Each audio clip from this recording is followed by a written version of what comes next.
Hello, welcome everybody. It is time for OneHub's second half of Season 15 to begin. It is round 6 of the Precision Tier, Season 15's Canadian Grand Prix. I'm back from my PS4's illness with an even worse PS4, but it works, so you're going to have to deal with it. And, yeah, with me, as always, Austin. Hello. Hello, and, yeah, we're halfway there. The question is, who is living on a prayer? Wow, okay. So that's how we're going to play this Owen, huh? Yes. Alright. But yeah, we have a very interesting championship scenario, if we're going to look at that first, maybe. Janul, last week, his winning streak of 3 races in a row has been snapped, but he's still got another podium with a 3rd place in Singapore. The winner, however, on I think a strategic masterclass, was Carsberry. Good stuff.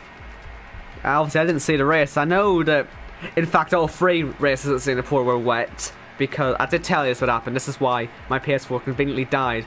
I can't say I'm disappointed. I hate wet races, but I'm sure there was something good to watch in it. But yeah, they were all wet. It was amazing to watch. Oh, and you missed a lot. I mean, you watched, you said, so... you know, you didn't miss that much, but it was fantastic. You missed out on commentating on an absolutely crazy race here, where we had Meloy at some point lapping everyone by, or not lapping everyone, but lapping faster than everyone else by over a second. And in the end, all he had was a 2nd place. So he didn't even win the race ultimately, because Carsberry, after sustaining damage on lap 1, and that's the beauty of mandatory 2-stop strategies, as we have here in OneHub. You can get damage on lap 1, go into the pits on lap 1, and still win the race, and that's exactly what Carsberry did. Well, he came from P12 as well. It's not even the fact he got damaged, it's that he's come from the back half of the grid, had that happen and still come through and win the race, so it was a very good performance from him, showing some of the potential that we've been seeing throughout the season. You know, when he's got the rules down, when he's got his pace down, and yeah, when he's concentrating, he can really get himself up there. And it's put Renault up as well, obviously into 3rd in the Constructors. That's starting to get a bit less close now, which is good for them. We'll see if they can get up there. And now Carsberry, of course, himself in the top 3 as well. If he can keep this form up, where do you think he could end up? I mean, it's going to be a battle between Danestar, Carsberry, I think, for 2nd place. Janul, I mean, he's been so dominant the first 5 races. I would be surprised if he does not win the championship. I think Meloy can get involved as well. I mean, he only had 3 races. One of them really didn't go to plan. If you think back to Austria, where he only finished in P11. The other 2, he both times finished 2nd. Once behind Janul, once behind Carsberry. I think at some point Janul is going to become a OneHub race winner.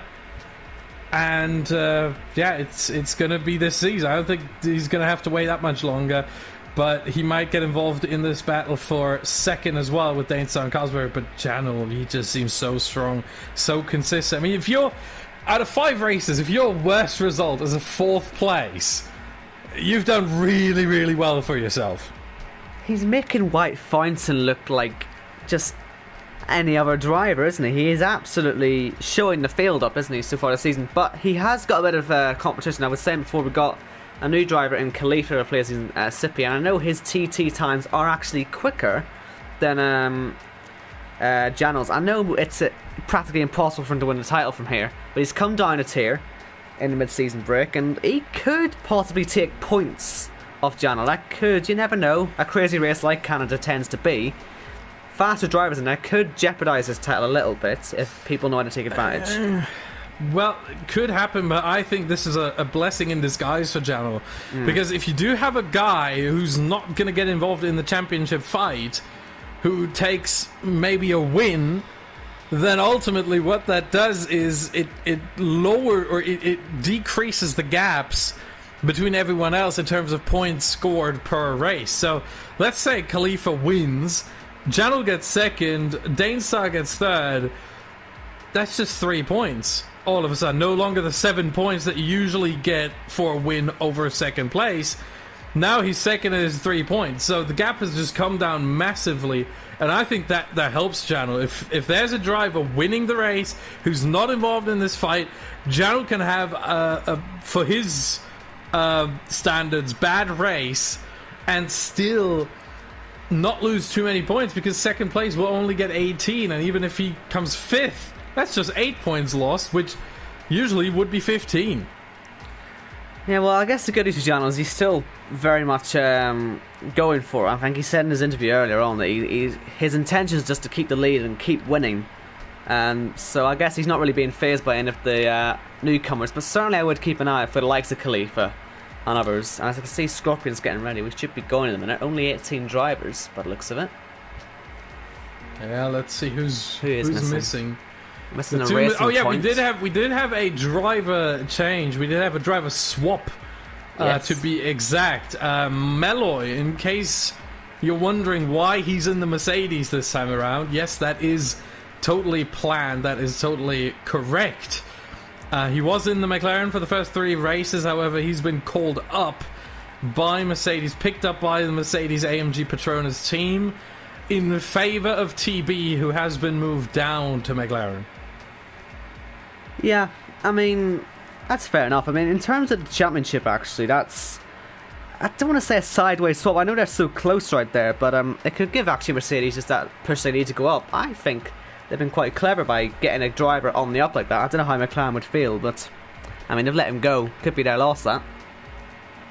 I'm not saying TB's not a bad driver. I'm not saying that, but I'm just saying. I don't think we have bad drivers here. No, we've certainly got a very competitive field, but it'd be interesting to see how that works for their constructors fight, because it does seem quite clever, that one.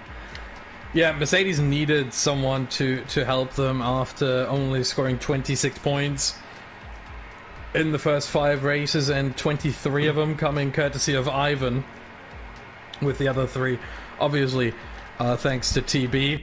And so now they have someone who's outscored the whole Mercedes team, and he's only had 3 races and they've had 5 each. So, or sorry, Ivan had 4. He did not start in China, and TB did not start last week in Singapore. Oh, 2 weeks ago rather. My bad.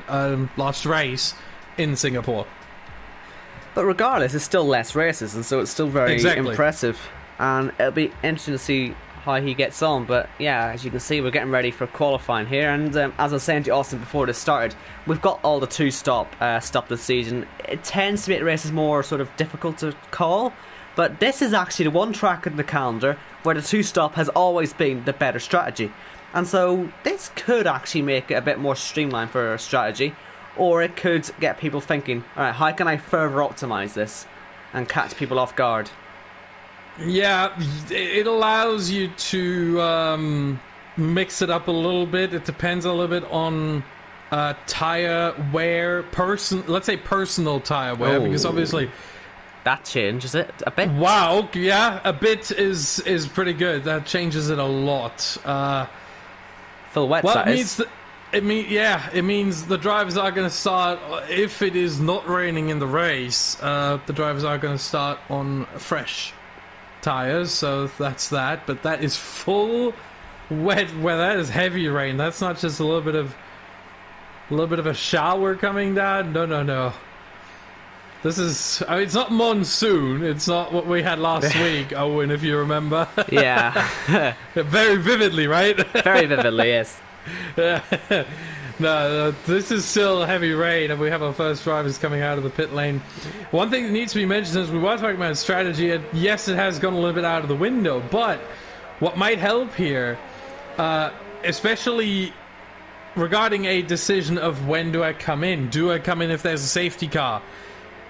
The pit stop loss in the dry with no safety car is only 16 seconds. Which I think is one of the shortest pit stop losses on the calendar, if not the shortest, really. Because I think Austria had like 17 or 18 seconds, if I remember correctly. So this is even less than Austria. Austria was a short pit lane. Reason is obviously if you look at the pit lane pit entrance, you just go straight on. You're not taking the final chicane. You're not going, through the wall of champions, and then you're also skipping turn 1. You're going straight into turn 2. So, and Ivan already with a 5th place grid penalty for a collision with Asahina. No, he's in the grass, look, the Racing Point driver. That seems a bit unfortunate, that one. I don't think that seems worthy of a penalty. Neither of them have got damage, it's only an outlap, but unfortunately there's nothing they can do. Yeah. Or no, sorry, Ivan does have damage, actually.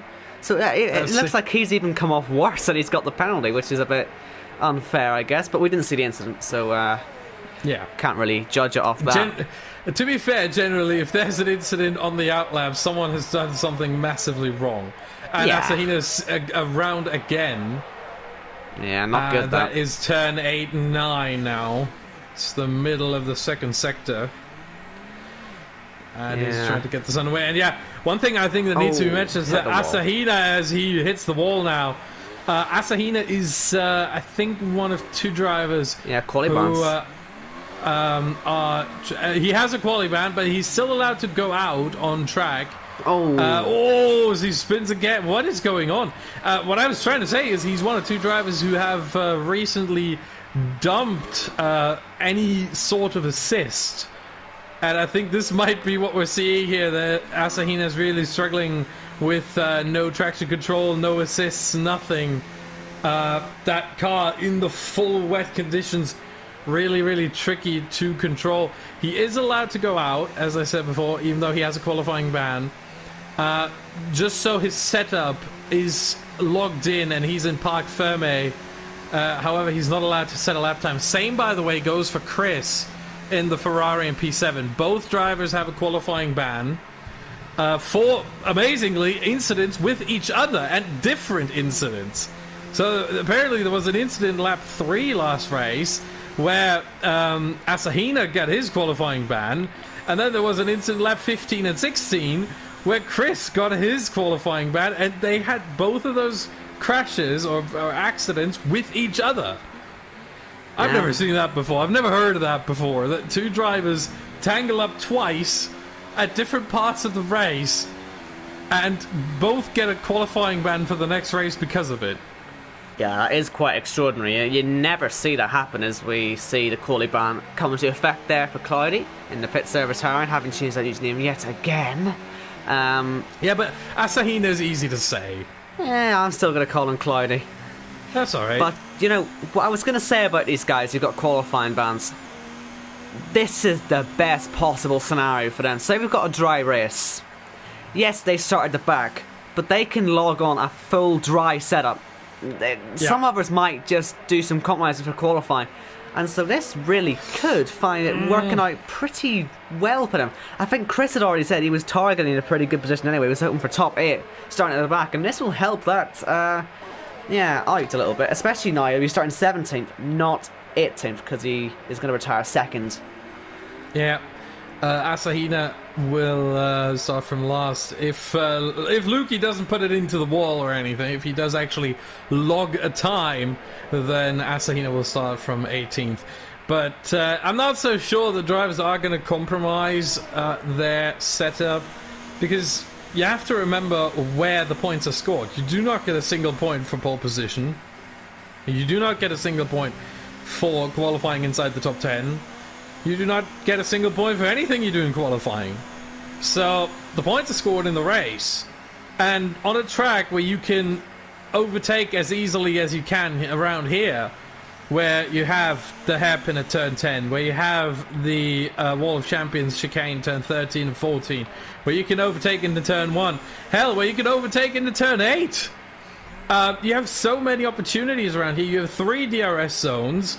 I don't think that it would be smart to compromise your setup just to get a better qualifying position when A, everyone has a 2-stop anyway, and B, it's easy to overtake around here. I mean, I can see where you're coming from, but surely if you've got a chance at pole, you'll go for it.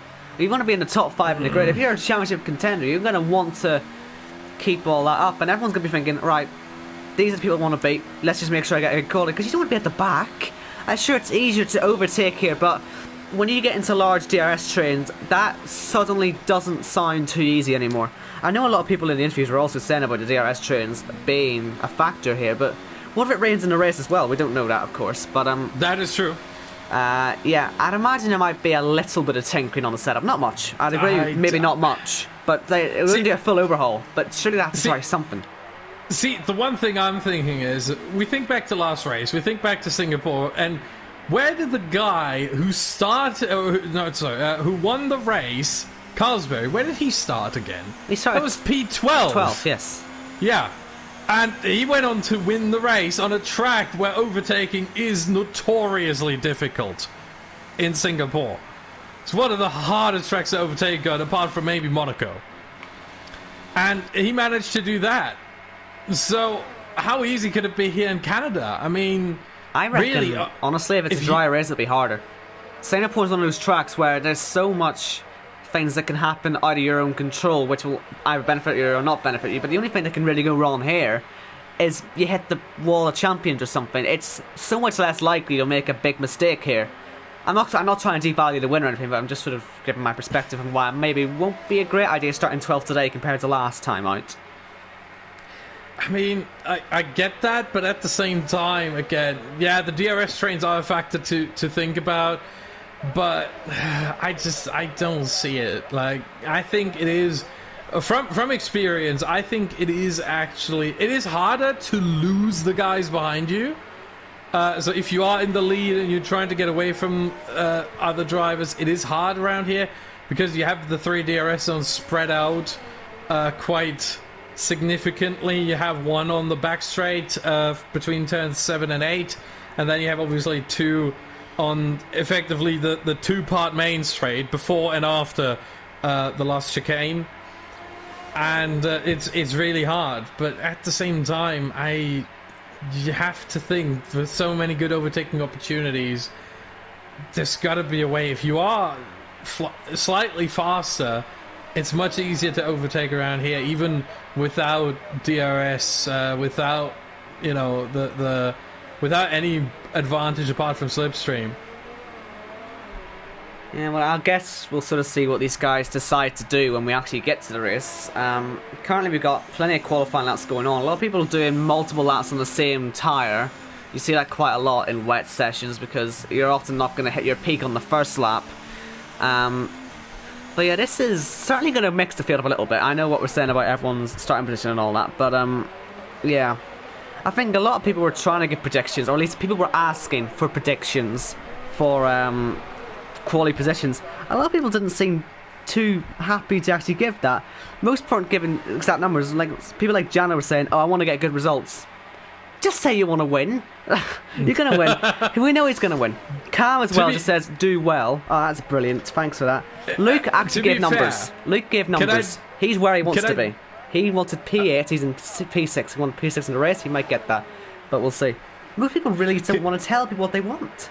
Can I just say, regarding Janel in particular, I don't think he's had much of a problem in recent races and recent interviews saying when he wanted the win. Yeah. He predicted his win before. He predicted pole position and the win before. Oh, is he in the wall? He's off. Maybe we should just hush on this for a minute. He's made a mistake. He's currently down in P8. Can't be doing that too much more. He's also possibly blocking someone. Who's that? It's a McLaren. Oh, it's not a McLaren. Sorry, it's a Haas. I'm looking at the mini-map. It looks orange. It's one of the cams, and it's British cam. NZL. Yeah, NZL cam. Yeah, so I just find it interesting that Janel still doesn't just want to turn around and say, I want to win. But I'm sure he does. Can I just quickly go through the other ones as well? Because there was quite a few that said some things. I want to compare where you are at this stage in qualifying, because I don't know where they'd be at the practice for the wet. Collins wanted top 5. He's also there at the minute, but he wants a podium in the race. Oh, looking at Janel again, he was sliding there through turn 11. Yeah. Almost lost it there. Like I said, there wasn't actually that many interviews from the Precision guys. Not many bothered, unfortunately. But, well, we're doing our best. There's a few more. We'll go for them on the formation lap as well. To probably point out, by the way, that Carlsberg is the only man in the 1 minute 19s at the minute. And he's also broke his front wing, so he's clearly pushing. Yeah, I mean, that's what you do around this track. Not necessarily breaking your front wing, but pushing, and in qualifying even more so. And with the walls being that close in multiple parts of the track, I mean, it's very easy to do that turn 4. It's very easy to do that in turn 7. It's very easy to do that in turn 9. It's very easy to do that in the final chicane. So there's plenty of opportunities for you to damage your front wing or more. So I'm not surprised that the drivers, especially Carlsberg, are trying to find the maximum in these conditions, because I'm pretty sure most of them have not practiced the wet. Because this is usually not a track where you go, oh yeah, wet conditions, surely that's going to happen. Singapore is a track like that where, yeah, you expect the rain. We saw it 2 weeks ago. 3 races here at One Hub. All 3 had rain. What do you know? But Canada isn't really that much of a notorious track for rain, despite the obviously famous 2011 race. Ooh, Ivan, that's not going to get you a good lap. You can hit the wall like that. But I mean, he's kept it on the road, in fairness. He's maybe going for style points with this lap. Oh yeah, my goodness. I don't think so. I don't think so. There are no style points on offer. But yeah, the drivers are struggling here, obviously.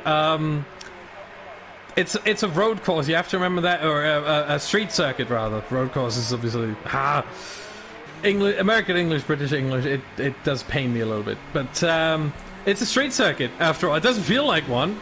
It feels like a proper, road course. This is the right word, but it is a street circuit after all. These are public roads, and rain usually affects those street circuits a little bit more than actual road courses, because of the different sort of tarmac that is being used for public roads compared to dedicated racing circuits. So the grip here is less under rain, and rain really decreases the grip more than it does. We saw the same 2 weeks ago in Singapore. Once again, just a lot of parallels to Singapore, really. But yeah, we saw the same thing there as well. Public roads and rain don't mesh well, and the grip just goes down that bit further. I've just seen wide load Billy in the wall, and I've got no idea who he is. Did I miss him last week? I didn't see his name. Last week he wasn't there because that was a charity race. Yeah. Well, you know what I mean. Yeah, I made the same mistake. But yeah, he 2 weeks ago he made his debut at Singapore here for both One Hub and the Precision tier. So yeah, he's new. So he's not Patino then? No, he's not. Yeah, that's who I've got on my list, you see. Sorry about that. I was getting very confused there for a minute. Yeah, that's not Patino, no. Oh dear. I'm going to blame the people who made the list, not me. Let's go and watch some quick laps, shall we? We've done so much yabbering on. We should probably see what these guys are doing, because we do have only 3 minutes to go in qualifying. And currently, everyone's chasing Carlsbury, who, funnily enough, is the Precision Tier's hot driver. Who could have saw that one coming? And next is Iceman, as per usual, the cold driver. And, yeah, good stuff whoever made that, because, well, they're right up P1 and P14. Yeah, Kelvin really the only one who is also a new driver here in the Toro Rosso, and he's the only one right now behind Iceman. And I think it needs to be said that Calvin is replacing Crimson in the Toro Rosso. So in case you're wondering what happened there, Janul has a new teammate in PSC Kelvin. Yep, Khalifa's just gone P2 there. Going well so far in his Precision debut in the Alfa Romeo, replacing Sippy, as I said. I said he was getting questions asked to him in the interviews earlier. I guess it must have been a very late switch, but Khalifa adapting well to the lower tier, which you'd expect, I guess. Anyway, let's see how sectors are going. Looks like Mello is 2 tenths up in the first sector. We'll keep an eye on Carlsbury though, because he's just a bit further ahead on the track, and obviously we'll look on the timing board to see where everyone else is. In particular, of course, I'll be looking at Janel. I guess you sort of got to look at him. He's in the last sector right now, actually. Let's see if he's finishing a lap, because he's got to get himself up there. Meanwhile, Carlsbury just under a tenth quicker after two sectors. Meloy, 2 tenths. Oh, this might be really close between the two of them. They're pretty much on pace for the same lap time. Really depends on the final sector between the two. Carlsberry's going to improve, most likely. I don't want to jinx him, but unless he messes up the final chicane, and he does not. It doesn't seem like a yellow flag in sector 3. That is for someone just being a little slow. Carlsberry comes across the line, 1:19.6. He does improve. Here comes Meloy, 19.7. So that final sector for Carlsberry did indeed some wonders there. Otherwise, he would have lost provisional pole position. We've got Janel cruising around in P6. I assume he'll be going for another lap if he's got the fuel for it, because he probably... he must have a little more in the tank. 6 tenths off pole position. We've got Konzo also out there in the lap. Most of these guys are on second-hand tyres now, but that is perfectly normal for these conditions. As I said earlier on, you're not always going to get your best lap on your first lap. And so they'll be writing these guys off right now. What I find interesting is that Dainstar and Cam, British Cam that is, are in the pits and are not making any moves to get out of the pit. Well, Dainstar now, but that's way too late. Yeah. He's not going to make it to the line. And in fact, he might hurt some other drivers, because one of the intricacies... Look at Tim. Tim's in Narnia. He's not going to make it. I wonder if our timings are a bit glitched.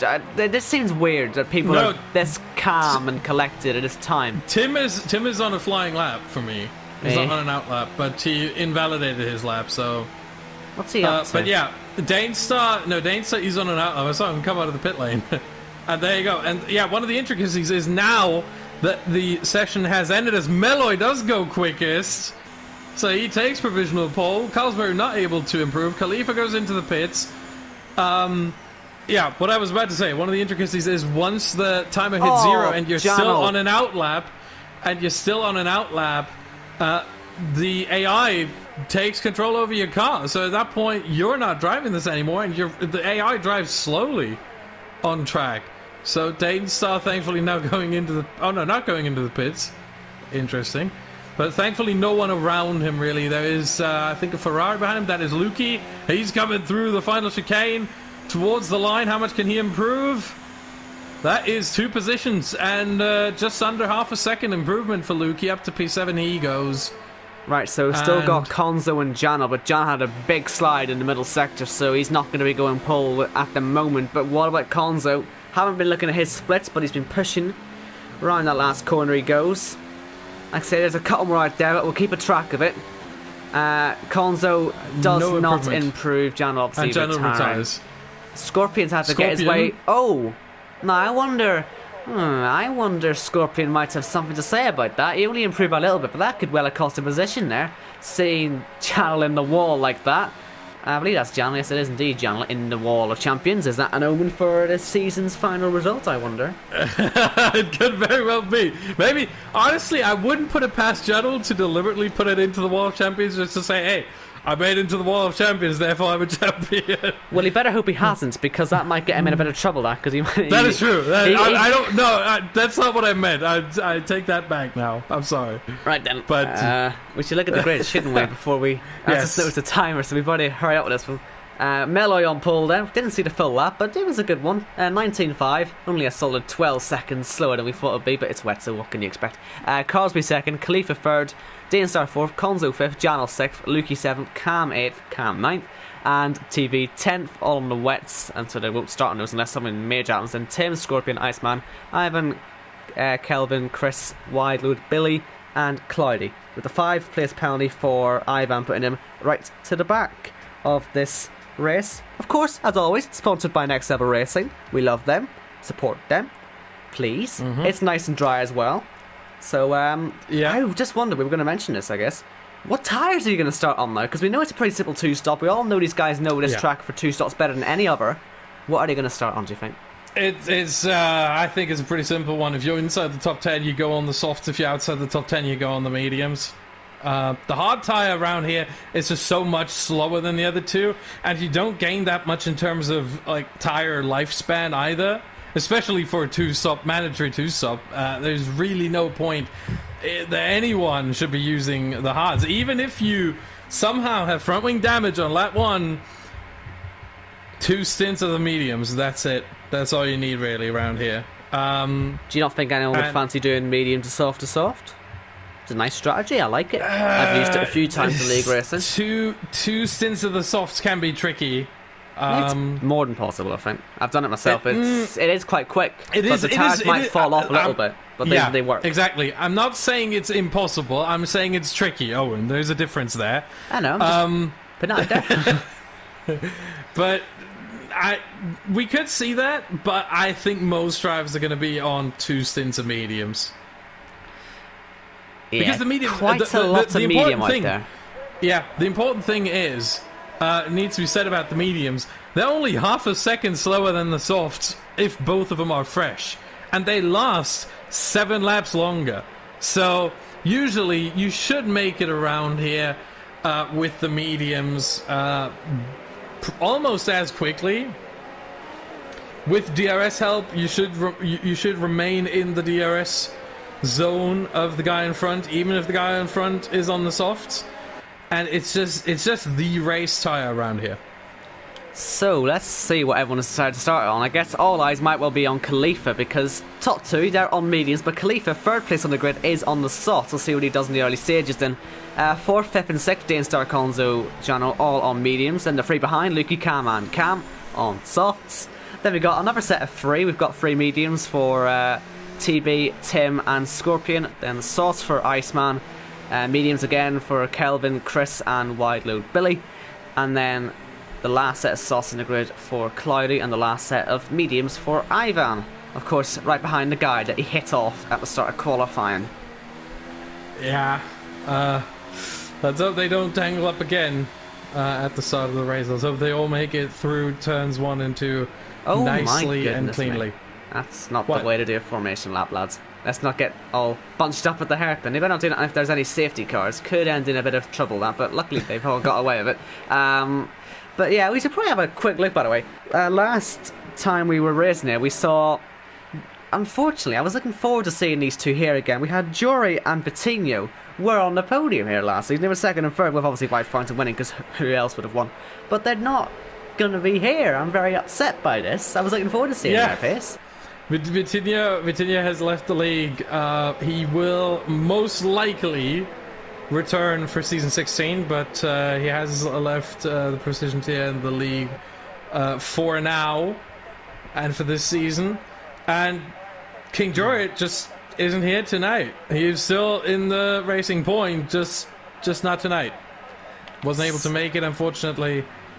And he is one of the 2 drivers we are missing. That's why we only have 18 runners. Chris, yeah, he's in the middle of the grid. He's done a Vettel in China 2017. Hopefully it doesn't get in anyone's way. But we've got a Mercedes at the front, Mercedes at the back, 5 lights on in Canada, Miller on the right and Carlsbury on the left. A lot of drivers moving about. Hopefully we didn't see anything go on to turn 1, but look at Khalifa. He has had a good start. Carlsbury around the outside though. Turn 1 will hold on to that P2, and looks like most of the guys are getting round relatively cleanly. Looks like that start position didn't cause much of a problem, although it must be said Cloudy is crawling. He's probably struggling with those assists a little bit. Khalifa starts the position. We've still got some more side-by-side action.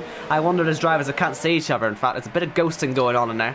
And we're seeing Dane Star all over the show. Hopefully he doesn't DC or anything, but a relatively clean start. Yeah, so far so good. Khalifa having a good start, unfortunately not being able to capitalise on it. Still in P3, so no positions gained for him there.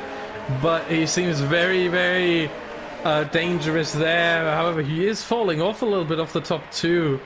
And it seems like Carlsbury and Mello are driving away a little bit. Dane Star now to the inside of Khalifa, and that is a position. And Lukey alongside Khalifa as well now. So a good start, followed by a horrible 2 sectors here maybe by Khalifa on the first lap. Yeah, there's Lukey on the inside of the final chicane. Not going to go for that one, is he? He's going to go for the exit instead. Khalifa really struggling. This will bring Lukey to the top of the soft runners, which could be crucial later on in the race. On the inside of turn 1, job done. And now it's the championship leader right behind. We've got yellow flags in the last sector. There's been a spin for Cloudy. He really hasn't done much practice with these no assists, has he? He's struggling so much. I think he was running a hairpin as well. Yeah, and Cam in the pits, British Cam for the Haas team. He had a front wing change and obviously changed tyres onto the mediums. So then it's Melloy who's held onto his lead from Cosby, and now Danestar in third and Lukey fourth. But Janel still there in P6. Not really ideal for him, especially if Melloy starts to fall off the pace and we get Cosby and Danestar at the front. Long way to go, of course. We've still got 33 laps to go. But just something worth thinking, Janel. You need to sort of get a move on. Khalifa will be his next target if he keeps struggling the way he is. And of course, DRS will not be enabled this lap, but will be on the next lap. First to be used on the way down to turn 8. Yep. The DRS detection point will be just before turn 6. So right in the braking zone pretty much. It's on the very... Wow. That's an aggressive line from Lukey, sorry. He hit the wall, but he hit it with his rear tire. Oh, look at that. We got side by side. And Janel is going for that, and he's making it work on Khalifa. Nicely done. Up into P5. Yeah, that's how you do it, even without DRS. But yeah, detection point, pretty much where Carlsberry is right now. And, oh, sorry. Yeah, no, but Carlsberry was right there. Yeah. It is a little bit earlier than I have here in my graphic. So it's right in the right-hander of turn 5. It's in turn 5, isn't it? That's I thought it was a bit further on than that, but I guess maybe just the game's wrong. Wouldn't be uncommon for the map to be wrong, in fairness. Yeah. But that's where the detection point is, and obviously the DRS. And then the second detection point after turn 9 with the second and third DRS straight, both being handled by the same detection point, meaning if you're behind at that detection point before the hairpin, well, you get a lot of DRS. You can overtake into the chicane and then drive away into turn 1. Though, in fairness, I wouldn't advise that, because if you go side by side... Danestar tries to send it to the inside of Carlsberry into turn 1, and Carlsberry was having absolutely none of it. Danestar a little bit over-aggressive there, spins off, and all the way down he goes into P9. He was challenging for P2, had a podium position, but challenging that early, and when it wasn't on, well, that moves you down the order, and he has in the wall to do now. Someone's on the wall. There's a bit of front wing flying off. I don't know if it's from Conzo or not. We'll wait and see as we get into the chicane again, of course. It's not. It's TB. It's TB. It has to be. He's slowing down now. I knew it was blue, but it's hard to tell. We're getting awful camera angles, and yeah, they're free wide nearly as they're trying to get by. Bit of patience, guys. He's going to pit at the end of the lap, probably with this. He's going too slowly, but there goes Tim Venting. He might well get 2 places for the price of 1 at the moment, because he's not going to get a good run on TB. If you're going to pass him, go inside, because if you're on the outside, this could get pretty ugly, as we see it is Cloudy go off again. He's not going for it. I think TB's making his intention. He's not pitted. TB stays out. That's a bit silly, that. I don't think that should be... I don't think that's very fair to do that. Because I think he's had Tim into the back one, because he can break much later. He's got to pass him, or else he'd be in trouble here. He's hit him again. Oh, they touch! And now Tim also with front wing damage. That's not on. I don't know why TB didn't just pit, frankly. He's clearly too slow. And I mean, I know Tim maybe was a bit over-ambitious as well with the move, but I mean, can you blame him? I would, to be honest. I think that move wasn't on.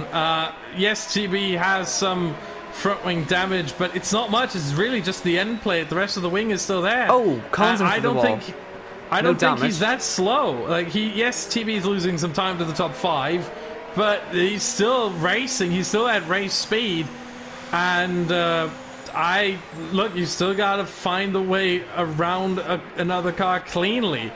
And I don't think Tim did that. Tried to rush it a little bit too much, and that's what it gets him ultimately. Unfortunately for him. Oh, that's a late move. Oh, that's 2 moves. Conzo.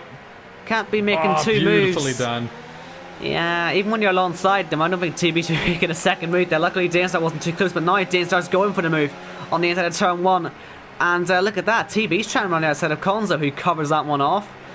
And Tim has retired in the pit lane, so he wasn't very happy with what happened at the last chicane. I wouldn't be too surprised. Oh, and now Danestar's had the same thing happen to him. He's too slow. He's got to pit. This is ridiculous now. Yellow flags again. Cloudy, you've got to move it. There goes Danestar. Gets shoved wide. Turn 7 there. They're side by side, both with DRS now. Dainstar around the outside. Can he do it? What are you doing? Yeah, it's so tricky there. TB now dropping down the order. There is Asahina, I think. Spun around, puts his rear into the wall there. Surprised that car's still going. Yeah, nice. Scorpion's become the roadblock of McLaren. Not really his fault though this time. He's got Cam and he's got Chris. Oh wow! Chris has pushed Cam off nearly on the straight there. He had so much more overspeed. On the inside into the last chicane. Be careful you don't run into the McLaren. He's going to hit the wall. Oh, that's a big slide. And there goes Cam again on him. And we're going to be free wide down the main straight. Billy as well there. Hopefully Chris sees him. I'm not sure if they have seen each other. They're so close to contact. And eventually Billy has to back off quite high. Chris has been able to complete that overtake. It's beyond me, but he's up to P9. Yeah, Chris, I don't know how wide load Billy remained on track there and did not go off, because Chris left him just about one car width on the outside. That was about it. You could make the argument maybe 0.95 car widths, but it was just about one. It was just about fair enough. It was just about. It was fair. Yeah, it was fair enough. But it was hard fighting, hard battling right there. And look at this. We've got Billy Lukey, by the way. Also with good car control there on the outside, making sure that he does not go onto the grass and keeps the car on track. Well done to Billy. We've got Lukey in the other Ferrari, and I'm just saying, obviously, with Carlsbury's gap to the leader, and Khalifa's already into the pits with a penalty as well. Is Lukey going to fancy making a move at some point, either before his pit stop or maybe just try undercutting him? Because he's going to be pitting before him anyway, but we'll see what he decides to do. He certainly seems to be a little bit faster at this stage, and he has got Janel behind him, so what does he do? I would just stay where I am. I would just stay put if I was Lukey. I don't think he can. Honestly. With Janel there, no chance. DRS train. It's Janel. We talked about it. Yeah, but we talked about it earlier. It's so hard to overtake. You said it yourself.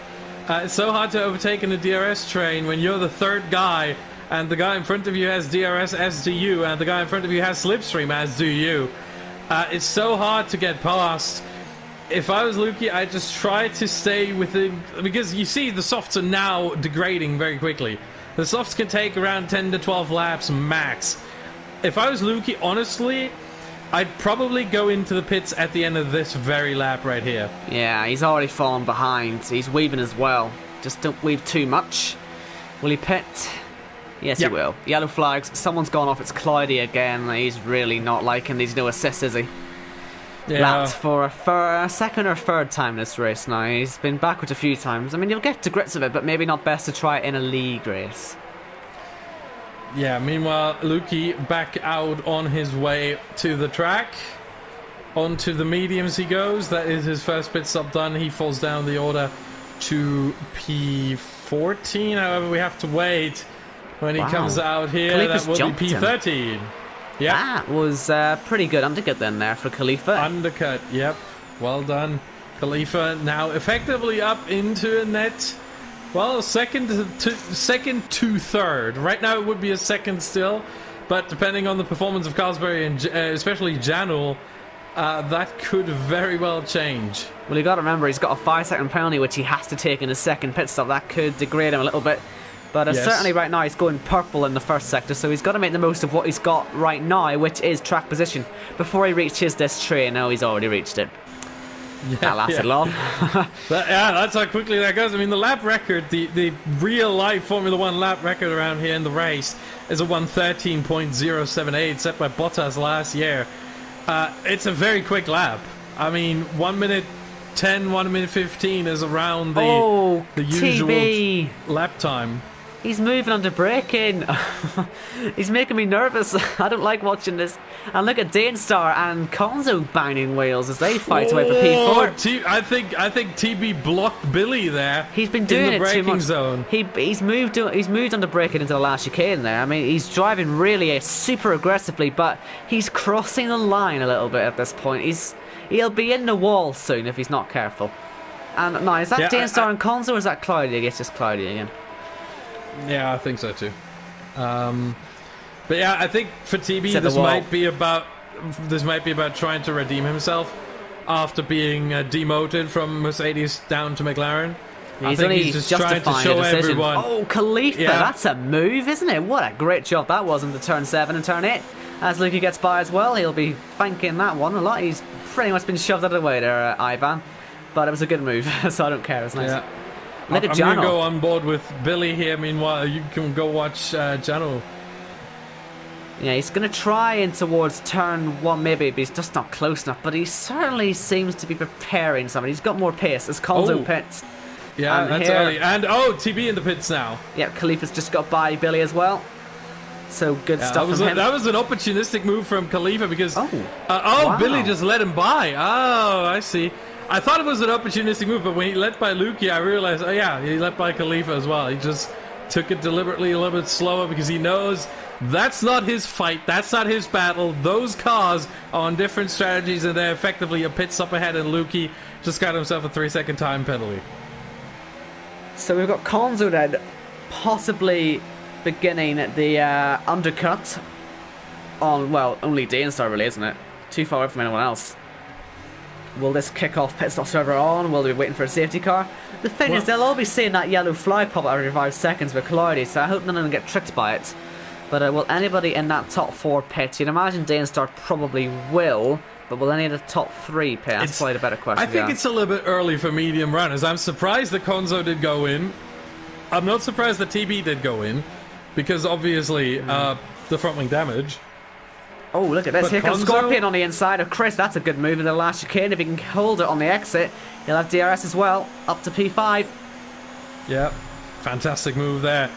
But yeah, I'm a little bit surprised that the pit stop window for the medium runners really... Sorry to interrupt, but he's going for this on Khalifa. This is a big battle for these two, because these have basically the front 1 stoppers already. Obviously, the first people on track who've already made a stop. I should probably make that more clear. But yeah, they're fighting away. Luki, fastest lap as well. He's on fire. At this point, Khalifa and Luki are the net leaders. Almost. They are so close now. 16.4 and 16.8 seconds behind Meloy. Not behind Carlsberg, not behind Janul. Behind Meloy. They're gaining on the leader of the race. And if they drop under 16 seconds in terms of distance, in terms of gap to the leader, that makes them in the net lead of the race. Because again, 16 seconds is the pit stop loss. Well, we'll see if they lose any time now caught behind Chris and Scorpion, because this is maybe going to hold them back. Again, Janel close, but not going for the move on Crosby. He's fully saved his Khalifa maybe looking. Nah, I think Chris is more looking, actually. He's pitting. That Chris is looking into the pits, yeah. Oh, right. That was a late call, by the looks of it. Maybe it just was the perspective from the onboard. We've got Dainstar as well. Dainstar as well. Lap 12. That is a lap earlier than I would have thought. I have the pit window really lap 13 to 15, but certainly possible to go lap 12. So Khalifa Dainstar comes out in 10th behind Kelvin, ahead of Cam, American Cam, and with a lot of clear road in front of him. Khalifa and I going for this Scorpion. He's really struggling for pace.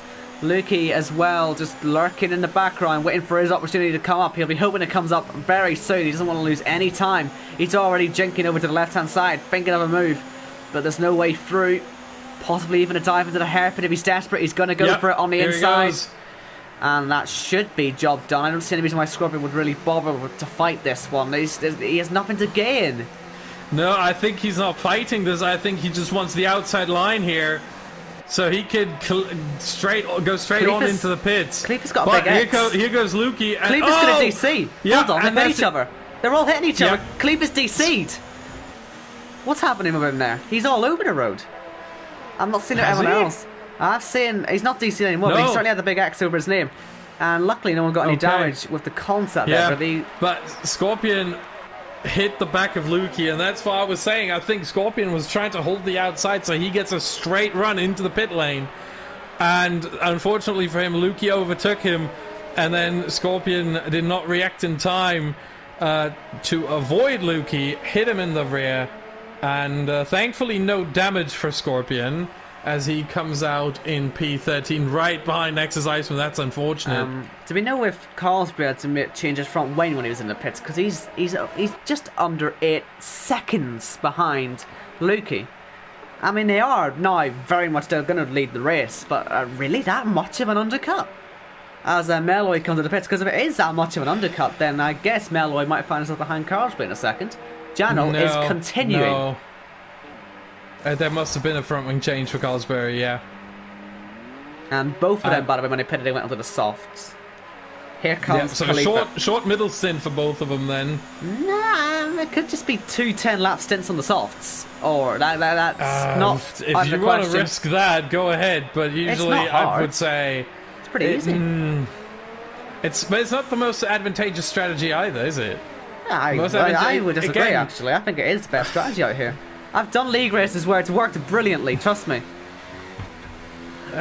Maybe, you do need to be a bit more confident on it. You need to be aware that they will fall off, but the amount of gains you will make on them, it's way more worth it. I mean, Cosby's gained nearly 2 seconds in a single lap on Lukey.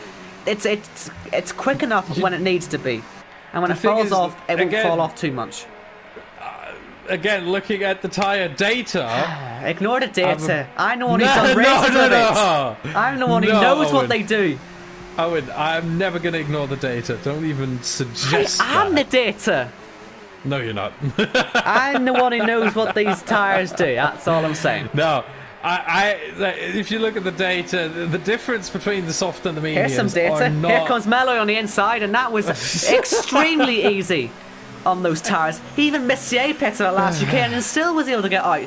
They're miles faster. That's the data you should be looking at right now. Obviously, the fresh softs are quicker than 7-lap-old mediums, Owen. Yeah, that's the whole point. That should be obvious. That's the whole point. But it will all bounce back later on. Once...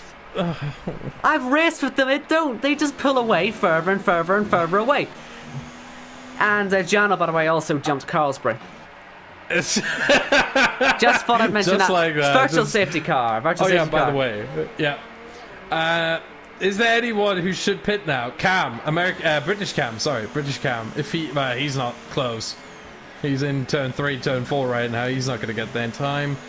Apart from, there's no one really close who should pit right now, apart from Ivan and Wildlow Billy, who are in the pits right now. Why are Kelvin and TB on the hards? These are the worst tyres around here. No idea. We've gone green again. They really do not last too long, these VSCs, do they? You almost feel there's no point in them. And everyone's exploited them. Look at that. Khalifa's made over a second on Meloy with that, I think. Maybe it was just different sector points, but I know they can very much be exploited, and it looks like they have been. I wouldn't accuse someone unless I have proof, Owen. Yeah. I'm just saying people do exploit them. We know we know all about it. Yeah.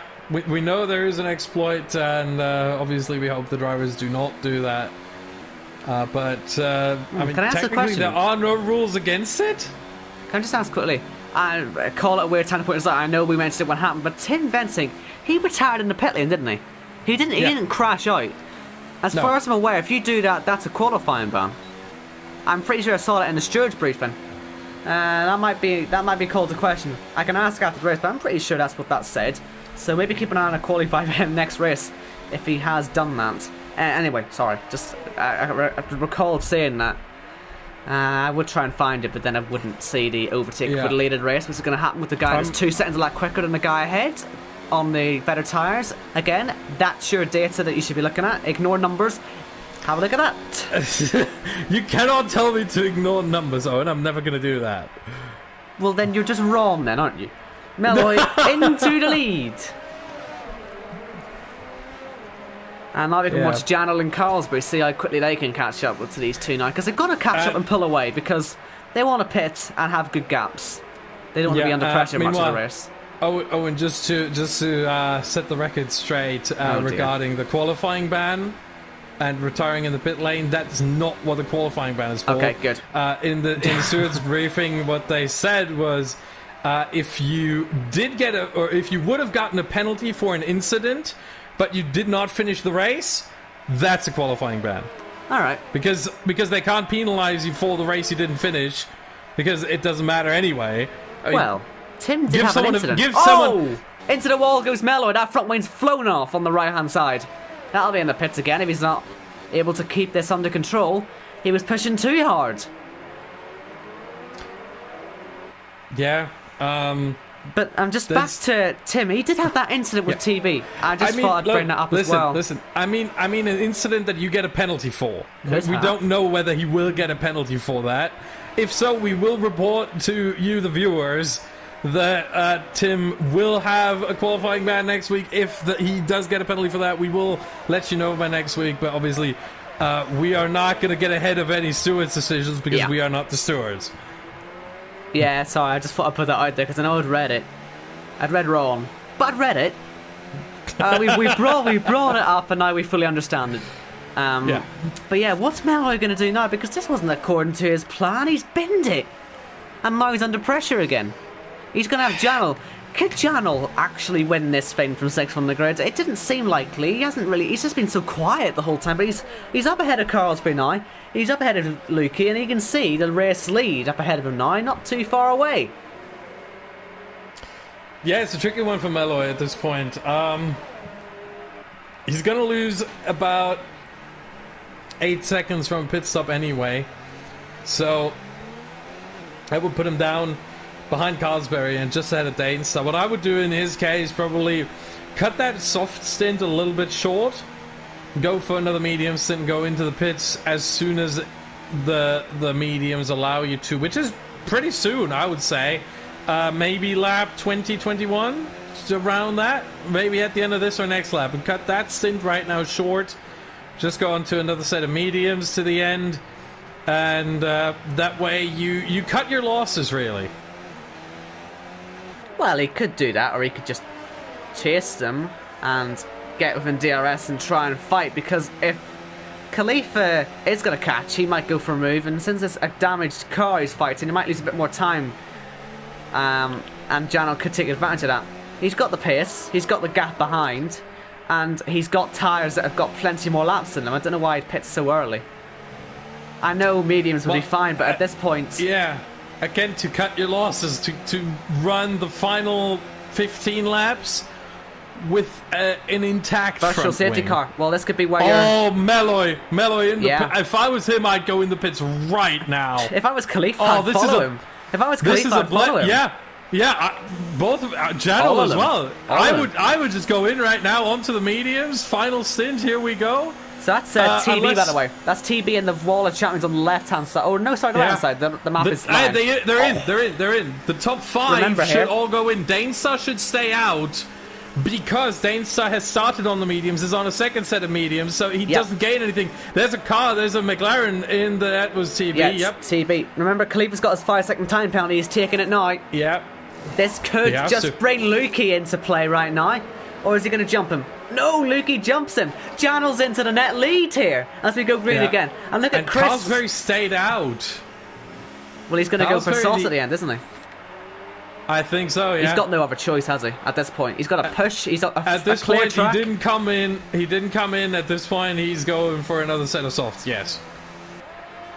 Or at least you'd hope so. I mean, he's got a nice gap, actually. If he can just pull away a little bit, if he's got any life left in him, he might have 3 more laps of life, and that's pretty much all he needs to get out of them.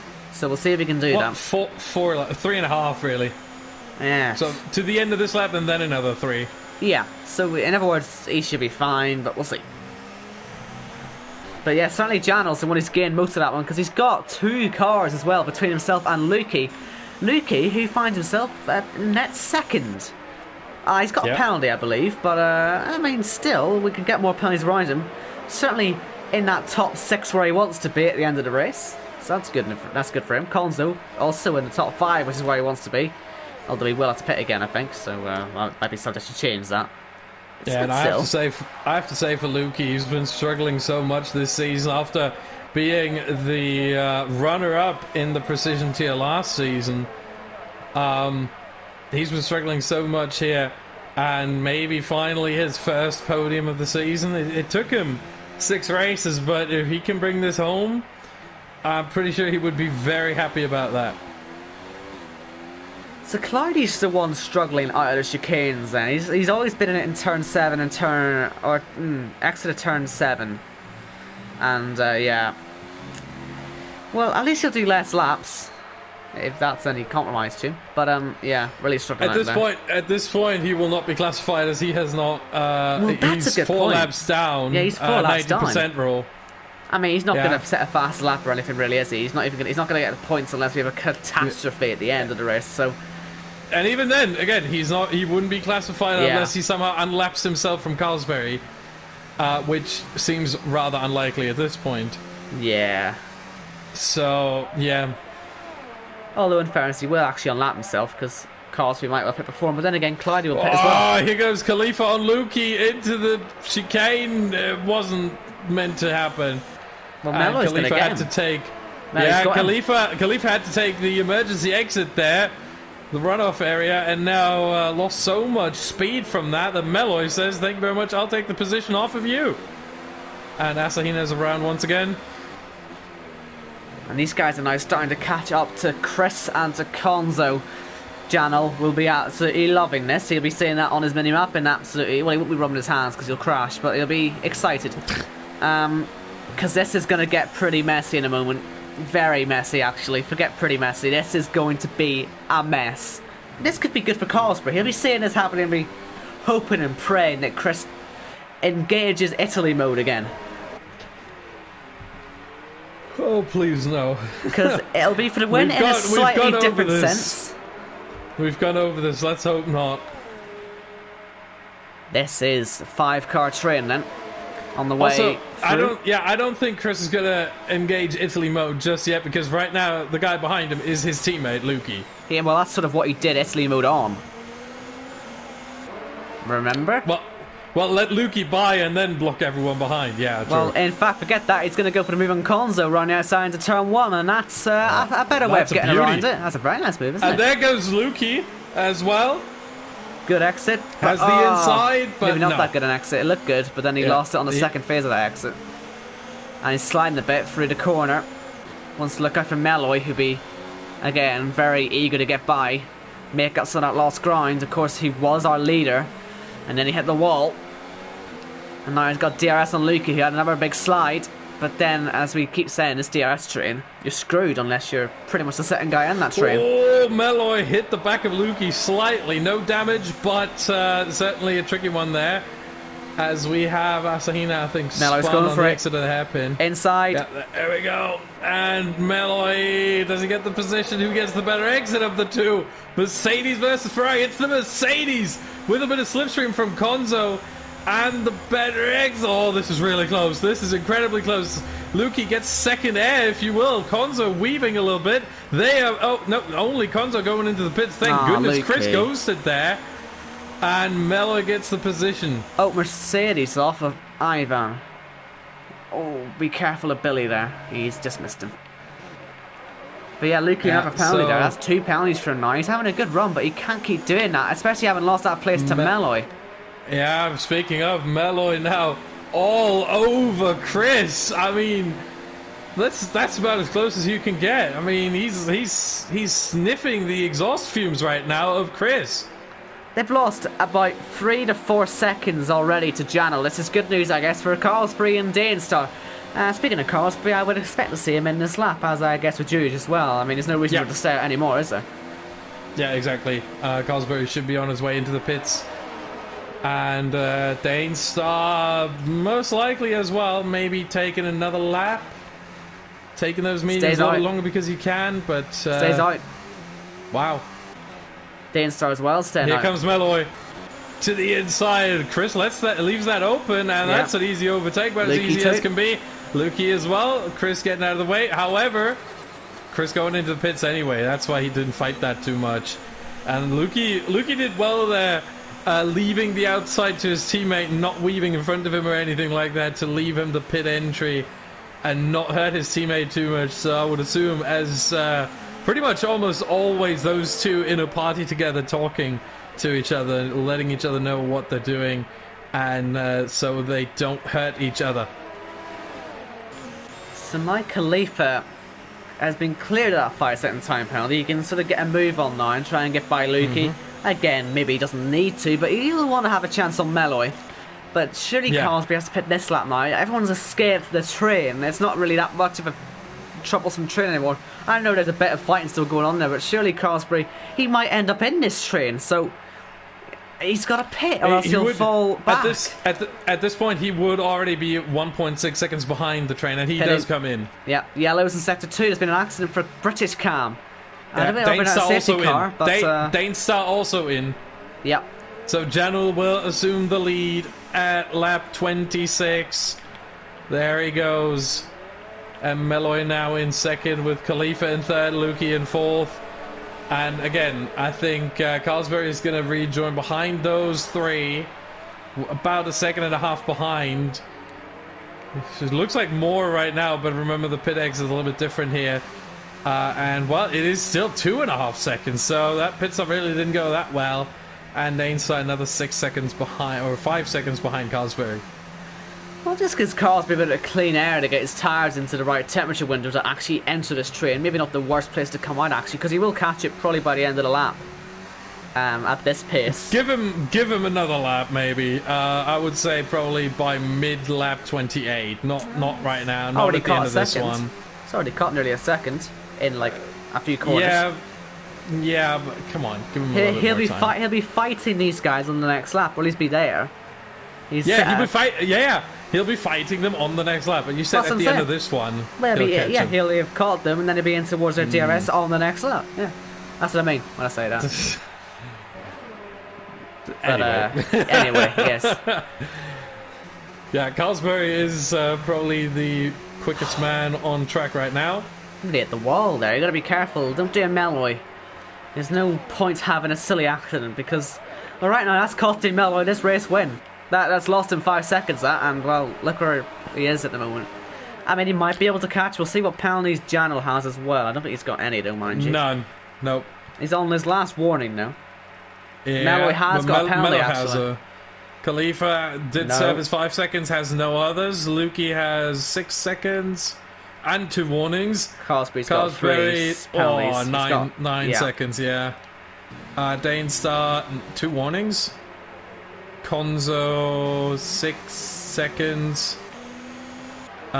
Chris, 3 seconds and 2 warnings. American Cam, 2 warnings. And Scorpion's around out the top 10. 2 penalties, 2 warnings, so 6 seconds again. What's happened to Lukey? He's so slow. He's fallen right off all of this. I can't see any wing damage. No, he doesn't have any, nope. Weird that. Meloy, 3 second time penalty. Yeah, this is working quite nicely for Khalifa then, isn't it? Yeah, it really is. He won't win the race, but he'll certainly finish second as it stands. Yep. By quite a distance. He doesn't need to pass him. He can just sort of sit there.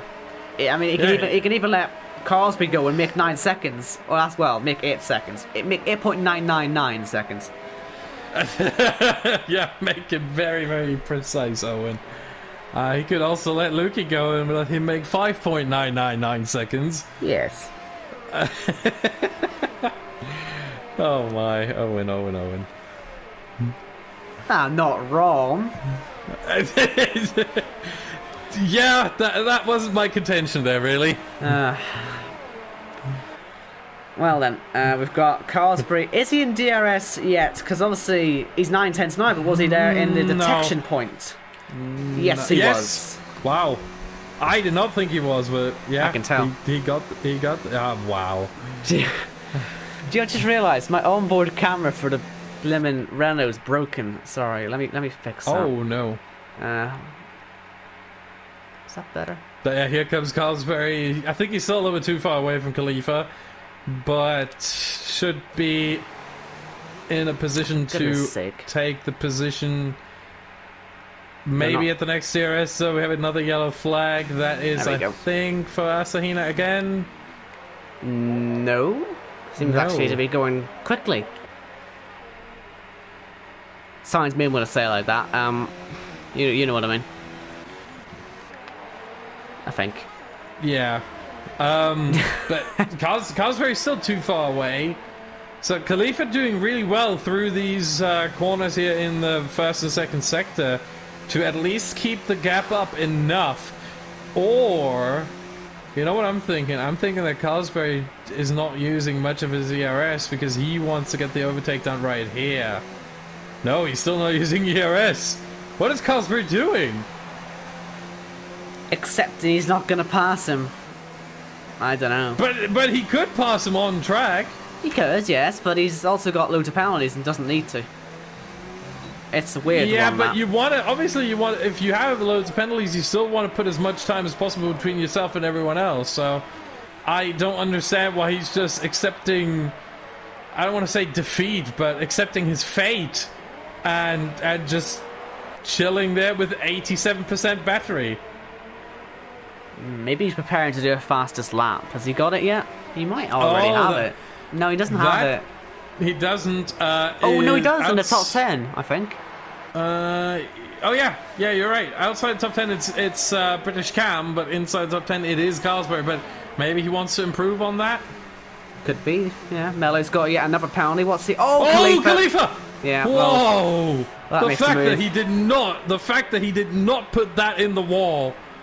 What a piece of car control right there. I mean, the back end steps out on you like that, and then not absolutely binning it. That was remarkable by Khalifa. Right, so that is 3 penalties each for Carlsberg and Melo. So, yeah, Carlsberg, there's your encouragement. Idiot. He just got so one stupid. in the final chicane. Sorry, viewers. I've ruined the end of the race for you all now. That was going to be a good fight, but now he's got a penalty, so I'm stupid. Oh, man. I mean, he might still fight, but it means nothing. Saying that, though, he's going to go for a fastest lap, and he might as well pass him on the way through into his DRS already, so, yeah, we'll see what he does. I mean, he's still got 4 laps, including this one. I mean, it's not out of the question. Yeah. Also, it could be that Meloy is also getting another penalty. That is not out of the question either. So, indeed. Things can still happen. Yellow flag sector 3, that is Asahina. Yes, it is. Has he done 2 stops? Yeah, he has done, I think. Yeah. He's done 5, actually. I think for Asahina, really, at this point, it's experiment fit as Cam is out of Cam's the race. in the wall. Yeah, he's in the wall of champions. Yeah, that is the wall of champions right there. How is that not a safety car?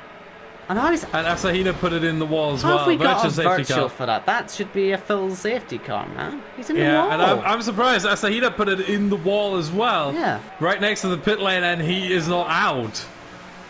I think he's retiring now. A weird one, that. I mean, we've only got 3 laps to go, but a safety car, I mean, it's come out before this late in a league race I've had, so why couldn't it have happened again? Oh, Carlsberg trying to move on the end. We're going green. Yeah. That was clever. That was brilliant from Carlsberg. But his contact and right goes Meloy. Meloy. Meloy spins around. No, what we're going to... He goes. He didn't go. He didn't go. That's a big crash. This is Do we massive get a safety for Carlsberg. car for that? If No, we don't. Konzo. Listen, if is now approaching this. If Carlsberg is the cause of that accident, if they judge him as the cause, he's just taken out the guy he's fighting in the World Championship, and he's pretty much ruined another guy's race. He will be getting so many penalty points for this one if this is judged as his fault. Because if he has jumped, such a tricky one. If he has jumped the VSC restart, which I think he might have well done, he might have exploited it. He was so close, he caught right up to him. He might have broke every rule in the book there, and that could get him in such massive trouble if he has. This could be the end of his season right now if he's really gone too far. The question really is: should an incident be judged based on its consequences? Yes. You say so. Well, if he's put Meloy there, then what can the rest do about that? That's all Carlsberg's doing. If he's got there illegally in the first place. Yeah, that might be true, but you're going by the rules in the book. You're not going by what happened afterwards, because that was obviously not in Carlsberg's control. Sure, it wouldn't have happened, but that's something for the stewards to decide. Yeah. I'm not going to get into that. I would just I don't think that the penalty is going to be that dramatic, even if it is determined to be Carlsberg's fault, which at this point hangs in the balance. Well, let me just say what he might well be in trouble for. What he's done, I think. I could be wrong. We both spotted that he was flooring it before the VSC ended, and that could mean he was exploiting the VSC glitch. There could be a penalty for that. He's then dived up the inside of another car, spun him off, which has then caused a chain reaction which has ruined 2 cars' races. That, along with the fact that the car that is out of the race is one of his championship rivals, who he might well pass as a result of it. Let me see how many points he is behind. Can you see where the penalties could stack up for this one? I can, but at the same time, let me be devil's advocate for a second. He'll pass him now. Let me be devil's advocate for a second. Cosberry, we don't know whether he exploited the VSC or not. Yes, he did floor it, but maybe he was on Green Delta nonetheless. I just timed it very well. I'm just saying what he could be in trouble for. Hold on, then he overtook a car on the better VSC restart. He was fully alongside, so he had every right to be where he was. And then sorry on to interrupt the you, but look at this. He's right on Jano. Do you reckon he'll go for a move here? Because if this one goes wrong, this could get really controversial. He's caught over a second on this lap. But Jano's on no penalties. ERS. He's not using his ERS. Carlsby will pass him. I'm sure Jano will happily wave him through. But this will end has 12 seconds. Quite a dramatic race for Carlsbury.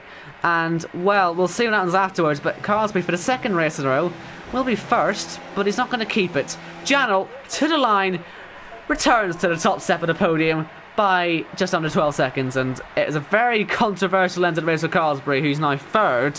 Khalifa finishes second. Good debut for him in this here. Well done to him. Only 4.3 off in the end. Here comes Meloy to the line. I'm sure he probably has no idea what happened himself. Konzo has achieved his top 4 that he wanted, or top 5 he wanted. Well done. Obviously, Lukey is going to get the fastest lap, you'd hope, and not going to get the top 6, I don't think. Still close, 7th. And nope, didn't get it. He's going to fall down the grid now as well. Fastest lap goes to Carlsbury, I think, in the top 10. Outside the top 10, however, will go to Ivan now, because obviously Cam is out. Yeah. Ivan, 110.0. What an interesting end to the race. It's controversial, it's crazy. I want to watch it back. I'm going to watch it back before we end this off. I have to say, I feel like this is the old precision tier again, where we have the most incidents. The stewards are going to be reprimanding a lot of drivers. Going to be, the precision tier again. They're doing what they always do. Guys, please keep it together. We don't want that reputation. Right, so what I don't understand this. What I'm going to look at second time around for this. He's 1.2 seconds behind in turn 2. And he's closed it right down. He's alongside him when the VSC ends. He has floored it. It does look a little dodgy, that. But then he's on the inside. Whose fault is the collision? I'll give it them. Meloy should maybe have backed off there. And then he's reversed into it. So maybe not as bad as it looks, but it's maybe about what started it in the first place. But certainly will be interesting to see how that all pans out with the stewards. Yeah. But it has changed the order up at the end of the race, of course. Janel, your winner, because of course he is, extended his championship lead very handsomely. He's extended it by 25 points over Danestar, and then by 10 over Carlsbury, or, well, 9. Depending on what penalties Carlsbury might or might not get. Obviously, Cleveland's in second, I'd say Carlsbury third, Conzo fourth. Good race for him, he kept himself in there, and when the accident happened, he was able to benefit. Then Meloy, Chris, Iceman, Scorpion, Lukey, Cam, Kelvin, Ivan, Wilo, Billy, Danestar, and then Cam, Clyde. How many laps did he finish off in the end? So, driver of the day. Finished many. I think. Oh, and who do you give it to? Do you know what? Just for the simple fact is that he didn't pit under the VSC, and it turned out to be the best thing he could possibly have done. That was Jano, really. He bided his time with that, didn't he? Was it him? I'm trying to remember now. I think Cosberry was the one who stayed out. Okay, I'm being stupid then. Well, the fact that Janel didn't bin it, I mean, he went from 6th to 1st. He was so quiet. I can't remember his race, frankly, but he was smart enough to win the race. Someone. Janel, because he won from 6th, okay. And it was good to do that. Well done. Yeah, I'm going to go with Chris.